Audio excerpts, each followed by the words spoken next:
OBC reservation और EWS reservation NEET exams में, इस मसले पे सुप्रीम कोर्ट का एक महत्वपूर्ण फैसला आया है।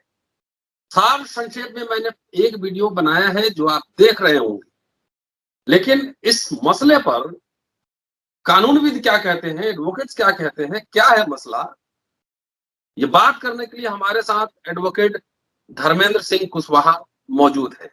धर्मेंद्र सिंह कुशवाहा को आप सब जानते हैं, अम्बेडकरनामा पे आ चुके हैं, ओबीसी महासभा मध्य प्रदेश के एक बड़े कार्यकर्ता है और इनके नेतृत्व में इनके कई साथी है और महेंद्र सिंह लोधी से कई बार मिलवा चुका हूं।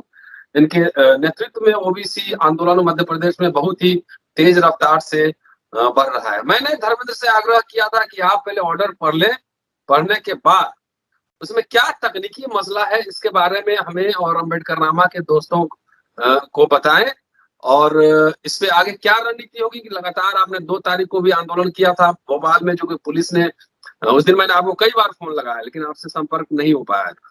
बहरहाल ये क्या जो कोर्ट का ऑर्डर आया है, इससे आप कितना खुश हैं, ये कितना ऐतिहासिक है, इसका क्या इम्प्लीकेशन होगा, क्या प्रभाव पड़ेगा, ये तमाम बातें आपसे हम जानने की कोशिश करेंगे। स्वागत है धर्मेंद्र आपका अम्बेडकरनामा में इस खास मुलाकात में। जी आपने ऑर्डर सबसे पहले मैं अम्बेडकरनामा के सभी साथियों को और सर को मैं बहुत बहुत बधाइयां देना चाहता हूं कि आज देश में पिछड़े वर्ग के साथ एक जो माननीय सुप्रीम कोर्ट के द्वारा एक ऐतिहासिक फैसला हुआ है, वो एक सामाजिक न्याय के साथ हुआ है।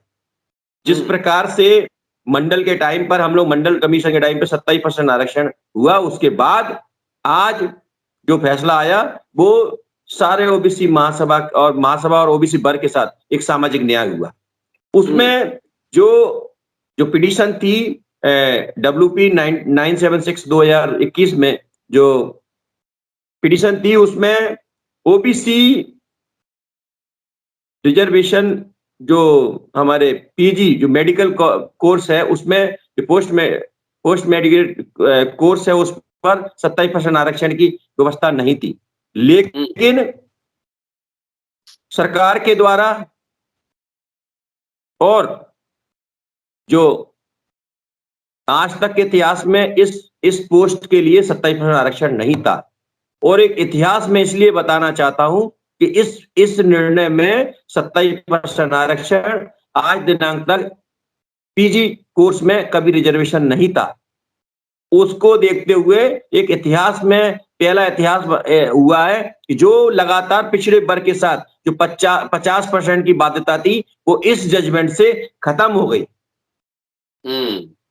अच्छा एक बात बताइए, एक तो पहले स्टालिन को क्रेडिट दिया जाना चाहिए, पहले उन्होंने राजनीतिक मोर्चा स्टालिन ने खोला, उनके जो राज्यसभा सांसद है विल्सन साहब वो सुप्रीम कोर्ट में गए और ये जुलाई 29 को ओएम आया था जिसमें आप लोग भी आंदोलनरत थे और हम लोगों ने भी समर्थन किया था, लगातार इस मुद्दे को अम्बेडकरनामा पे उठा रहे थे। बेसिकली पिटीशन किसने दायर की? पिटीशन जो दायर हुआ जहां तक है कि वो आरक्षण खत्म करने के लिए पिटीशन दायर किया गया। जी ये अपर कास्ट के लोगों द्वारा, वर्ग के लोगों द्वारा ये लगाई गई थी और ये लगाई गई थी कि इनको इसमें दिया नहीं जाए। लेकिन जब इसका श्रेय तो मैं सबसे पहले जो आपने बहुत अच्छी बात कही इसके लिए, इसका श्रेय इस देश के एक सामाजिक न्याय के प्रोधा स्टालिन साहब को जाता है। उसके साथ दूसरा श्रेय पी विल्सन साहब और तीसरा ओबीसी महासभा की ओर से पैरवी करने वाले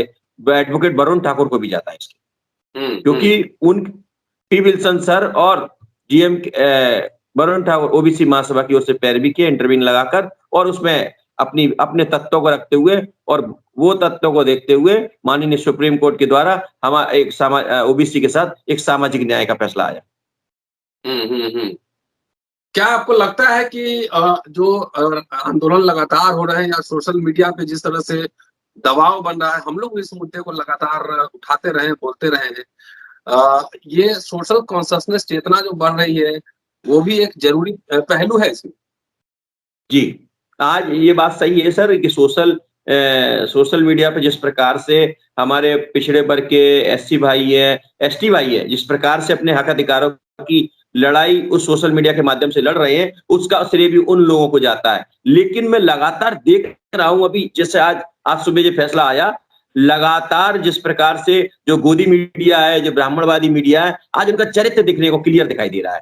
वो उस सामाजिक न्याय जो इस देश के अंदर आधे से ज्यादा आबादी होने के बाद भी उनके साथ सामाजिक न्याय हुआ, पर उस पर कहीं कहीं कोई गोदी मीडिया या ब्राह्मणवादी मीडिया ने कहीं भी कुछ भी हमको दिखाया नहीं। लेकिन वो अपने जो उनका जो अहम है और उनका जो उनका कार्य है वो पूरी तरह से चिन्हित किया जाता है कि वो लगातार 10% ईडब्ल्यूएस को सुदामाओं के लिए 10% सुनिश्चित किया गया इस फैसले में, ये लगातार उनको बताया जा रहा है उस मीडिया के माध्यम से। लेकिन ओबीसी वर्ग के जितना एक बड़ा ऐतिहासिक फैसला आया और वो इतना बड़ा फैसला आया कि 50% की बाध्यता भी खत्म हो गई। लेकिन मैं आपके चैनल के बाद उस जजमेंट में मैंने स्पष्ट पढ़ा है और स्पष्ट पैरा में दिया हुआ है कि उन्हें क्लियर बताया है कि ईडब्ल्यूएस का जो उन्हें आरक्षण दिया है वो भी एक संवैधानिक नहीं है। उन्होंने बोला ये इसके लिए संवैधानिक पीठ इसका निर्णय करेगी तभी माने पर, लेकिन ओबीसी वर्ग के साथ स्पष्ट 27% आरक्षण संवैधानिक रिजर्वेशन के तौर पर उसमें जजमेंट में कोट किया गया है। ये अभी भी क्लियर नहीं है कि 10% आपका है कि नहीं है, इसके लिए फैसला अभी पेंडिंग पड़ा हुआ है। नहीं, उसमें हमने जो पढ़ा है कि 27% ओबीसी रिजर्वेशन को कॉन्स्टिट्यूशनल मान लिया गया है, जी राइट जी। लेकिन जो ईडब्ल्यूएस का मसला है उसमें 8 लाख की जो सीमा है, फाइनेंशियल जो सीमा है जी, उसके ऊपर सवाल है या फिर पूरे ईडब्ल्यूएस रिजर्वेशन के वैधता पे सवाल है, ये स्पष्ट कीजिए। हाँ, ये मैं इसी बात को मैं कहना चाह रहा हूँ, उस पर सवाल है। उसके लिए माननीय उच्चतम न्यायालय ने संवैधानिक पीठ उसके लिए उस पर विचार करने के लिए कहा गया है, लेकिन उसमें ये नहीं कहा गया कि इनको दिया जाए, ऐसा कहीं उस पर स्पष्ट नहीं है। पर ओबीसी वर्ग के साथ 27% एक संवैधानिक राइट के तौर पर यह आदेश दिया है। नहीं, उसमें हमने जो पढ़ा है कि जो 8 लाख की बाध्यता है, जो फाइनेंशियल लिमिट है, उस पे क्वेश्चन मार्क है कि 8 लाख रहे कि कम हो, इस पे क्वेश्चन मार्क है। 10% ईडब्ल्यूएस कोटा के लिए, जैसे आपने कहा कि कॉन्स्टिट्यूशनल जो वैधानिक पीठ है, जो बेंच है, उसको रेफर किया गया है, ये आपने पढ़ा है ऑर्डर में? जी, मैंने अभी पढ़ा था उसमें, मतलब ऐसा रेफर के तौर पर मैं बता रहा हूं, ये विचाराधीन है, स्पष्ट कि ये संवैधानिक राइट है या नहीं है। मेरा इस ऑर्डर में ऐसा है। तो ये चलिए एक अच्छी बात है कि जितने न्याय पसंद लोग हैं, और इसमें बहुत सारे लोग इसमें काम कर रहे थे, सोशल मीडिया पर भी दिलीप मंडल थे लगातार, शंभू नेशनल दस्तक, ये तमाम लोग उठा रहे थे इस मसले को और छोटी छोटी खबर को भी कवर कर रहे थे सब लोग। और अम्बेडकर नामा भी इसमें जो है आप लोग से राय मशवरा कर रहा था, लगातार मुद्दे को बना रहा था, ठीक। तो अभी एक आंशिक जीत हुई है, इसको मैं कंप्लीट जीत नहीं, लेकिन अच्छी बात है कि पहली जीत हो गई है। लेकिन आप लोग जो आंदोलनरत है मध्य प्रदेश में, वो क्या मसला है? देखिए, सुप्रीम कोर्ट ने वहां ओबीसी रिजर्वेशन पे रोक लगा दी, ऐसा है? जी, सुप्रीम कोर्ट ने रोक लगाई, लेकिन मध्य प्रदेश की सरकार के द्वारा जो अध्यादेश लेके आए थे उसको वापस लिया गया और उसके लिए 3 तारीख को मध्य प्रदेश की सरकार के द्वारा सुनवाई किया गया। पर लेकिन मध्य प्रदेश उच्चतम न्यायालय द्वारा 17 तारीख फिक्स किया गया कि ये अर्जेंट मैटर नहीं है, उसको आगे बढ़ा दिया गया है। लेकिन जिस प्रकार से मध्य प्रदेश में ओबीसी वर्ग के साथ मध्य प्रदेश की सरकार दमन कर रही है, इस आंदोलनों को रोककर अपनी हमारी आवाज को दबाया जा रहा है, ये बहुत ही ज्यादा इस वर्ग के साथ गलत किया जा रहा है। जिस प्रकार से आपके चैनल के माध्यम से बताना चाहता हूँ, हमने 2 तारीख को आंदोलन की घोषणा की, लेकिन हमको 31 तारीख को रात को मध्य प्रदेश की सरकार के द्वारा, पुलिस के द्वारा हमको गिरफ्तार कर लिया। मुझे सबसे पहले गिरफ्तार किया गया और उसके बाद हमारे मोबाइलों को जब्त किया जाता है। उसके बाद 1 तारीख को शाम को पता चला, हमारा मोबाइल को पता नहीं कि किसके हाथ में था, और उस मोबाइलों से हमारे राष्ट्रीय कोर कमेटी सदस्य वैभव सिंह लोधी एडवोकेट और प्रदेश के महासचिव जीतू लोधी और मेरे मोबाइल से कार्यक्रम को निरस्त करते हुए बोला गया कि कोरोना का बहुत बड़ी महामारी है, इसको देखते हुए इस कार्यक्रम को निरस्त किया जाता है, आप लोग सुरक्षित रहे, ऐसा एक पोस्ट आया। इतनी घिनौनी हरकत ये सरकार के द्वारा, उनकी पुलिस के द्वारा किया जाता है। लगातार हमारे साथ दमन किया गया, हम लोग गिरफ्तार रहे, हमको नजरबंद करके हमको इतनी यातना दी कि हम ब्रश कर रहे तो हमको मिट्टी से करना पड़ा। इतनी सरकार ने हमारे साथ किया। मेरे साथ इतना किया, जीतू लोधी के साथ किया है, विस्मित रतोनिया एडवोकेट के साथ किया, अंकित कुशवाहा के साथ किया। ये सरकार की इतनी घिनौनी हरकत इस सरकार के द्वारा किया गया, इनकी पुलिस के द्वारा किया गया। लगातार हमारे लोगों को मारा, हमारे साथ गुना के जिलाध्यक्ष के साथ, युवा मोर्चा के धर्मेंद्र यादव के साथ उसका पैर तोड़ दिया गया, हिमांशु पटेल के साथ कर दिया, महेंद्र सिंह लोधी के साथ इतना पूरा फोर्स पीछे कर दिया, सभी साथियों को गिरफ्तार कर लिया गया। लेकिन मैं उन ओबीसी महासभा के और ओबीसी वर्ग के जितने भी भीम आर्मी और जयस के कार्यकर्ताओं ने इस संघर्ष के साथ, इस जज्बे के साथ उस लड़ाई को लड़ा और उस बता दिया कि SC ST OBC ये एकता है और इसके अनुसार ही हम सामाजिक न्याय की लड़ाई साथ लड़ेंगे। तो आपके मुख्यमंत्री तो खुद पिछड़े समुदाय से आते हैं। काम के दरोगा हैं पर कुछ काम के नहीं है, क्योंकि लगातार उन 18 साल हो चुके हैं, पिछड़ों के साथ अभी तक सामाजिक न्याय नहीं किया। चाहे मेडिकल भर्ती की बात हो, चाहे PSC की बात हो, चाहे स्वास्थ्य विभाग की बात हो, लगातार शिक्षक एजुकेशन डिपार्टमेंट की बात हो, लगातार उनके हक अधिकार, उनकी पोस्ट ऑफ के साथ कुठाराघात किया जा रहा है। लेकिन हमारे मुख्यमंत्री मुंह पे चुप्पी बांधे हुए हैं। उसका कारण मैं पूरी तरह से समझता हूं, वो जो विचारधारा है, जो RSS की विचारधारा है, जो और उनके साथ जो प्रदेश अध्यक्ष है VD शर्मा और गृह मंत्री नरोत्तम मिश्रा के द्वारा जिस लगातार उनके साथ जो दबाया जा रहा है मुख्यमंत्री को और सामाजिक न्याय नहीं कराया जा रहा, तो उनके चक्कर में फंस के वो OBC वर्ग के साथ न्याय नहीं करा। तो प्रधानमंत्री भी OBC है, चार्डी मिनिस्टर भी OBC है सेंटर में, वहां के मुख्यमंत्री भी OBC है, क्या दिक्कत हो रही है? सर वो ये नकली OBC है, जिस प्रकार से मोदी जी के बारे में बताया जाता है कि 2004 में वो गुजरात में OBC वर्ग में आए, तो ये दिखता है। और अगर वो सामाजिक न्याय करते तो OBC की जाति का जनगणना करा लेते। ये लगातार नीट में रिजर्वेशन खत्म किया गया, ये इनकी सरकार में किया गया। अगर वो सामाजिक न्याय OBC के साथ करते तो खत्म किया। अगर आप जैसे हमारे मार्गदर्शक हैं, यदि इस आवाज को नहीं उठाते, P विल्सन सर जैसे तमाम सारे OBC महासभा के आवाज नहीं उठाते, तो इस आवाज को दबाया जाता और उसके आधार पर इस आंदोलन करने पर ही ये सरकार को झुकना पड़ा। जिस प्रकार से ये रोस्टर का भी एक आंदोलन हुआ, आपके नेतृत्व में हुआ था, हम लोगों ने भी आपके साथ थे। ये अगर आप लोग ये कितना बड़ा, ये जो मध्य प्रदेश में हम लोग दिल्ली से ही सीख के आए आप लोगों से, जो SC ST OBC ज्यादा से ज्यादा उस आंदोलन में रोस्टर वाले में, SC भाई हमारे 60% 40%, जबकि OBC का था। लेकिन जिस प्रकार से हम लोग वहां से सीखकर मध्य प्रदेश में लाए, भाईचारा कायम करके SC ST OBC के लोगों को हमने बनाकर एक आवाज बुलंद किया। जयस के साथ जो ट्राइबल का एक बहुत बड़ा संगठन है, जैसे SC का हमारा भीम आर्मी के द्वारा जितना, और OBC के तमाम सारे जोड़कर हमने एक 85% का एक ऑर्गेनाइजेशन बनाकर इस लड़ाई को लड़ा। इसी प्रकार से हम लोग लड़ रहे हैं और आज आवश्यकता है ये भाईचारा कायम करके इस लड़ाई को लड़ने का।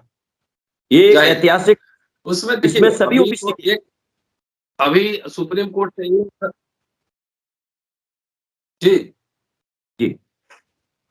सुप्रीम कोर्ट से एक फैसला आया है जो आपके हक में है, लेकिन कई फैसले आए थे, जैसे पंचायत वाला मसला ही है, पंचायत वाला मसला तो सुप्रीम कोर्ट से ही आया था, जिसके खिलाफ आप लोग आंदोलनरत हुए थे। रोस्टर का मसला भी सुप्रीम कोर्ट से आया था, SC ST एक्ट का मसला भी सुप्रीम कोर्ट से ही आया था, जिसपे लोग आंदोलनरत हुए थे और सरकार को झुकना पड़ा। तो मुझे लगता है कि आगे की क्या रणनीति है? जी, आगे की क्या रणनीति?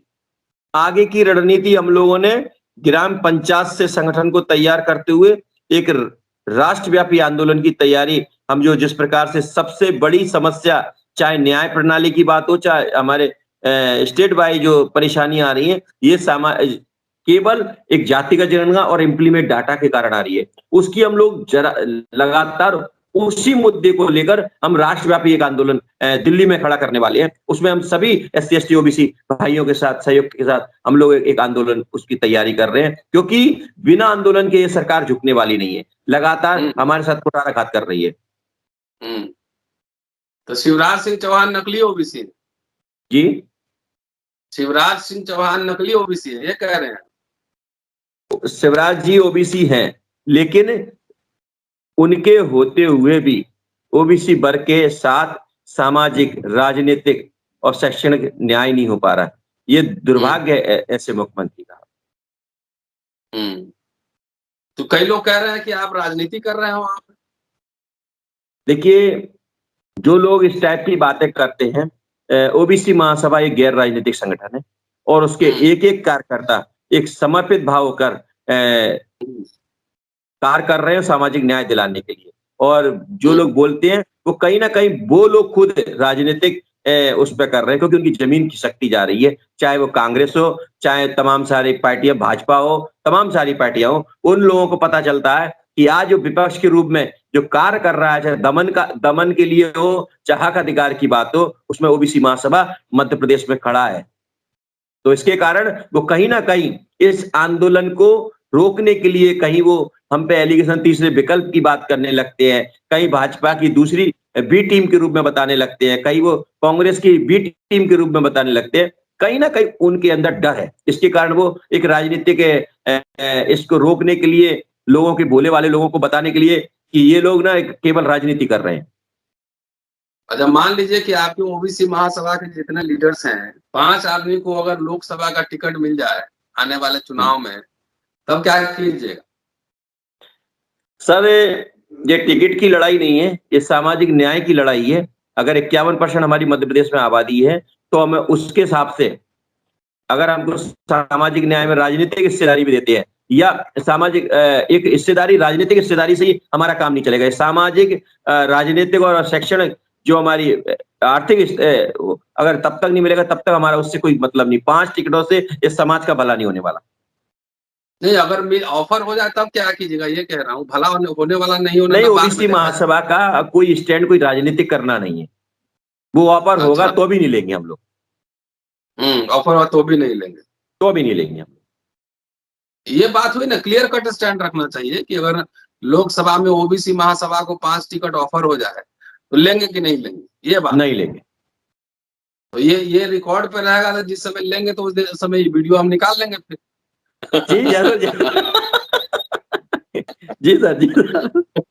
सर, सामाजिक न्याय सरकार चाहे भाजपा हो चाहे कांग्रेस हो, अगर वो हमारे साथ राजनीतिक हिस्सेदारी के तौर पर अगर टिकट को देंगे नहीं, क्योंकि यदि उनने 51% को 29। ठीक है, तो नहीं लेना है टिकट, है? नहीं। चलिए, ये मंत्री बनने की लड़ाई नहीं है, सूरत और सीरत बदलने की लड़ाई है, यही मान जी लिया जी जाए। जी। और एक आपके साथ एक और बताना चाहता हूँ, जो बोलते थे लोग कि जो बड़ा पुराना नारा था कि जो पिछड़ों की बात करेगा वो सत्ता पे राज करेगा, ये नारा बदल गया है हमारा। जो हिस्सेदारी देगा वही सत्ता पर राज करेगा। चलिए, शुक्रिया धर्मेंद्र साहब। और अभी वीडियो मैं अपलोड कर रहा हूँ, इसको पूरा शेयर कीजिए, लोगों के बीच आपकी बात जानी चाहिए। और बीच बीच में आप अम्बेडकरनामा पे आइए, और जो जयस के जो साथी हैं आपके, जी जयस, उनको भी बोलिए कि आए, अपनी बात रखें यहाँ पर, उनकी बात और लोग भी सुनेंगे, उनको बुलाइए और एक बौद्धिक चर्चा उनके साथ हो। जी जी। शुक्रिया। तो ये थे धर्मेंद्र साहब। पूरा वीडियो देखिए, सुनिए और शेयर कीजिए। अगले एपिसोड में फिर मिलता हूँ। जय भीम, शुभ रात्रि। जय।